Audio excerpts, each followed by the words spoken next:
The first ring hit like a nail through glass. 3:12 a.m. And the motel room's air stood stale and heavy, tasting of old cigarettes and a mop that hadn't seen clean water in years.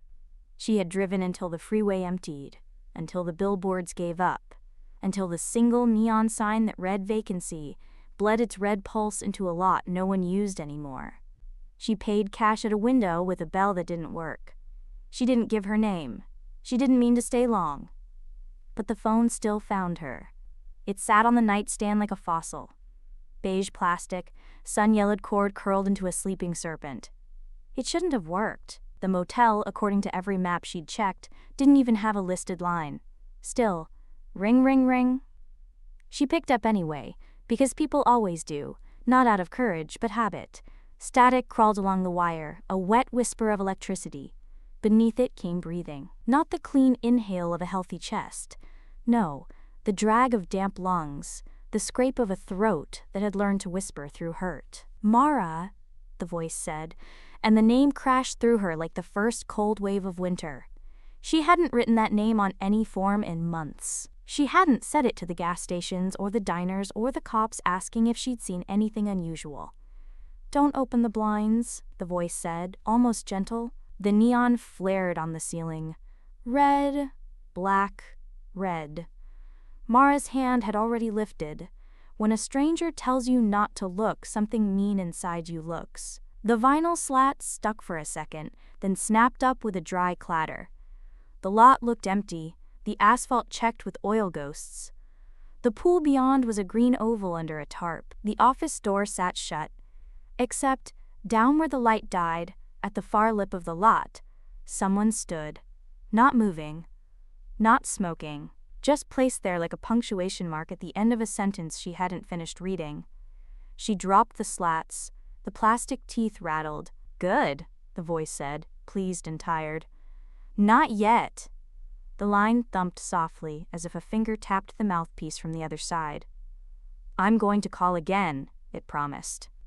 "You will answer." The phone clicked dead.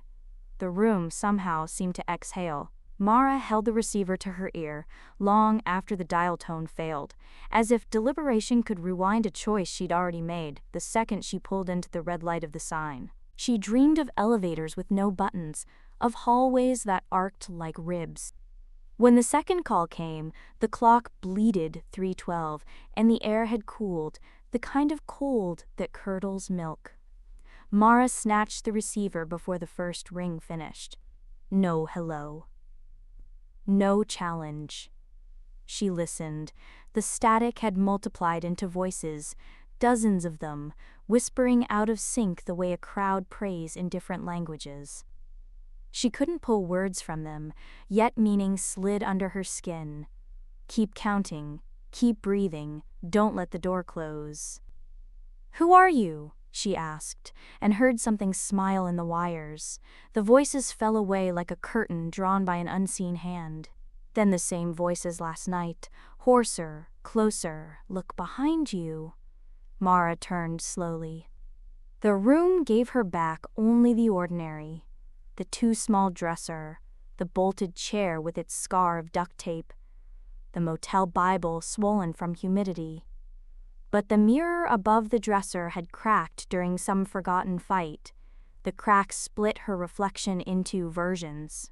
In the rightmost shard, someone stood at the foot of the bed. Tall, slack, patient. That shard fogged with a breath that wasn't hers. She spun. The carpet was empty, only a crushed moth near the bed leg. In the mirror the figure tilted its head, as if testing how much of her fear would fit in the room. "I left," Mara said to the phone, low and childish, as if begging a teacher. "I left like you told me." "I told you nothing," the voice said. "You did what you do best. Ran." A soft laugh, the kind a nurse makes when lying about a shot not hurting. "There are only 3 kinds of guests, Mara. Those who hear us, those who answer us, and those who become us. Tonight you moved. What do you want?" "To keep time," the voice said. The motel sign thrummed red through the slats. The figure in the glass did not blink. "You'll understand when it stops running only forward."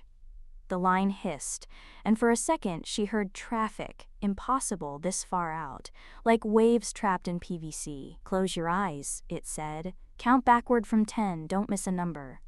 "I won't." "You will," the voice answered, almost kindly. "Everyone does." She tore the cord from the wall before 3:12. She shoved the phone into the motel drawer under the fire escape card and the plastic laundry bag. She sat on the bed with her shoes on and her keys in her fist, as if knurled metal could ward off anything that wasn't a lock. She told herself she would not count for a voice that knew old versions of her. She told herself she would leave at sunup. She told herself many things. The second the clock rolled to 3:12, the drawer began to hum. The phone rang anyway, muffled, but louder for the wood it vibrated. The hum gritted her teeth. She yanked the drawer open, and the receiver leapt like it had been waiting for air. It dragged itself by its own weight across the veneer, bumping at her knuckles. She grabbed it, furious. "No," she said, and it felt good to say a word like a door slammed. "If you don't want to die in this room," the voice said, "count backward from 10, don't miss a number, don't open your eyes between numbers. Don't let your tongue touch your teeth on 2. This is stupid," she said, because naming a ritual stupid makes it small. She shut her eyes anyway. 10. The carpet bristled at her calves. 9. The air shifted, colder, wetter. Somewhere water dripped at an indifferent tempo. 8. The whispering rose. Not from the phone now, but from the mattress seams, from the outlet, from the mouth of the ice bucket. 7. Something brushed her ankle, the way a cat asks permission to exist beside you. 6. The smell of chlorine curdled, replaced by old stone and rain. 5. Her tongue tried to find her teeth. She fought it. 4. The whisperers started counting with her, not in English, not in any math that trusted 0. 3. The bed vanished from under her. 2. The word grazed enamel. She wrenched her tongue back, heart kicking against the rules. 1. The world dropped. The phone cord snapped like a tendon. Her heels struck dampness that wasn't carpet, and her palms met concrete that sweated. A single buzzing light woke far overhead, a lonely star behind grates. She smelled metal and the sweet rot of old paper. She did not open her eyes for 3 more breaths, because she feared the shape the room might force around her face. When she did, the motel had been replaced by a corridor of painted cinder block bending away like a spine. On the wall beside her shoulder, a cluster of tally marks 5 by 5, stabbed into flaking paint with something sharper than fingernails. A 6th column had only 4. The corridor breathed, not metaphor. She watched dust lift and fall as if drawn into a chest behind the concrete. Lights rattled awake one by one, failing more often than not, so illumination came in islands. In every lit patch, marks, scratched names, dates written backward, arithmetic that never balanced, spirals that tightened until the tool broke. She touched none of it. The phone lay in her hand without a cord now, a beige shell that had learned to be warm. When she pressed it to her ear, she heard not a voice, but a hallway farther away than the one she stood in, filled with someone else's steps. "Every survivor leaves their mark," the voice returned at last, thin with distance, as if piped from a drain. "Some pretend they will forget the way back. Not one does." "Where am I?" "You counted," it said, which was not an answer, and all the answer she would get. "Keep left. When you reach the place where the floor remembers shoes, stop." She walked. The floor changed from raw concrete to rubber runner to linoleum, patterned in a hospital's idea of cheerful sunbursts, clouds. Her soles made a squeegee sound like raincoats kissing. At a bend, something glittered darkly on the wall, coins fused into paint by heat, each with a nail driven through its date. Beside them, 4 Polaroids curled, different rooms with the same phone on a pedestal, the same clock forever 3:12. She stopped where the path widened into a break room fossilized mid-lunch, A microwave with its door taped shut, a plastic fern dustier than time, a corkboard sagging under notices that bled together, missing. Missing. Missing. The floor here remembered shoes. The rubber had been shined in a way used polishes, long arcs, pivots, the pause pattern, a heel prints when waiting. She felt watched the way a diver feels the ocean notice her. "Who's we?" she asked. "The callers, the answerers, the counters," the voice said. Something like pity colored it. "The ones who went first, the ones who come last. If I keep left, do I leave?" "You will arrive," it said. Leaving is a different verb. She looked down at her hand. Her palm had begun to gray where the receiver touched skin, as if the plastic lent her its color. In the break room's glass, the mirror version of her lifted the phone a beat before she did, out of sync by a second that made nausea. Behind that reflection, in the door's metal frame, a figure stood. Not the still man from the lot, but a woman with her hair wet and her eyes dry and her mouth open around a word she couldn't afford aloud. Mara turned. No one? The reflection stayed. From the corkboard a pushpin fell, slow as a bead of blood. Somewhere ahead, a new phone began to ring. She followed the sound through a final door that had no handle on her side. It breathed open anyway.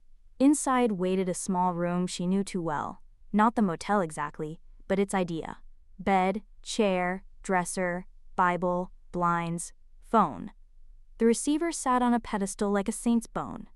Beside it, a clock refused to consider any number but 312. The phone rang, and the room, gratefully, arranged itself around that fact. "Don't," she told herself, "the way you tell your hand not to touch the burner even as the red coils coax." The receiver throbbed a sweeter heat than plastic should. She put it to her ear because the world had been designed so every story with a phone arrives here. She braced for the choir of whispers, the breathing, the man who knew her name. She didn't hear any of that. She heard herself, her own voice, but a half-second older, thin with panic and fierce with instruction. "If you want to live, count backward from 10. Don't stop. Don't miss a number, and don't let your tongue hit your teeth on 2. Mara dropped the phone. It didn't fall. It adhered to her skin like fresh tar. She tried to pry it off. It stretched and snapped back. A tendon with decisions. Heat licked her cheekbone. The cord she'd torn in the motel unfurled from nowhere and wrapped her wrist. The clock's colon pulsed. "Please," she said to her own voice, which had started to cry in a way she hated hearing from anyone. "Please, don't make me."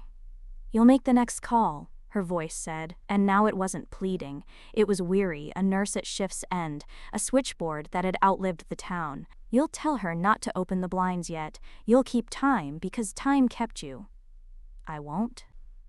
"You will," the voice said, with a kindness that killed arguments. On the dresser mirror, the cracked shards finally aligned.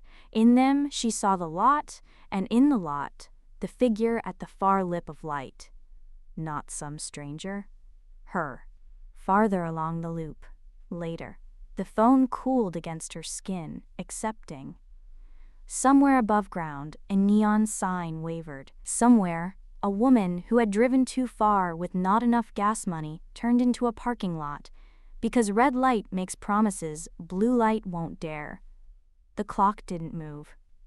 The phone settled in her palm, perfectly fitted, the line filled with a gentle sea hiss. Mara inhaled. She exhaled into the mouthpiece, and in that breath became geography, became the little voice that arranges fear into rules gentle enough to follow at night. The phone's bell trembled through the wire all the way to the old motel on the highway. It began to ring. 3:12 a.m.